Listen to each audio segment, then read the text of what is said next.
நான் ஊருக்கு போயிட்டு வரேங்க. சின்ன பொண்ணு என்னை விட்டுட்டு போகாத சின்ன பொண்ணு. ஏங்க அம்மாவுக்கு உடம்பு சரியில்லைல்ல, நான் போய் தானே ஆகணும். கொஞ்சம் அட்ஜஸ்ட் பண்ணிக்கோங்க, நான் சீக்கிரம் வந்துடுறேன் சரியா? நீ இல்லாம நான் எப்படி இருக்க போறேன்னு எனக்கு தெரியல. எங்க குழந்தை மாதிரி அழாதீங்க, நான் சீக்கிரம் வந்துடுறேன் ஒரு வாரத்துல சரியா? சரி சின்ன பொண்ணு, உனக்காக நான் காத்துட்டு இருக்கேன், சீக்கிரம் வந்துரு. சரிங்க, உடம்ப பார்த்துக்கோங்க, நான் வரேன். இவர் என்ன இப்படி அழுகுறாரு? என் மேல இவ்வளோ பாசம் வச்சிருக்காரே. இவரை இந்த நிலைமையில விட்டுட்டு போக எனக்கும் மனசே வரல. பேசாம தங்கச்சிக்கு ஃபோன் பண்ணி அவளை போய் பார்த்துக்க சொல்லலாம் அம்மாவை. எங்க நான் போகல, வந்துட்டேன். எங்க காணும் இவரை? என் பொண்டாட்டி ஊருக்கு போயிட்டா. என் பொண்டாட்டி ஊருக்கு போயிட்டா.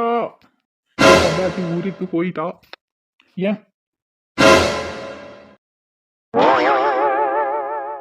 அட பாவி மனுஷா. சின்ன பொண்ணு நீ ஊருக்கு போகலையா? போகணும், உன்னை ஹாஸ்பிட்டல் அட்மிட் பண்ணதான் இப்ப போகணும். அம்மா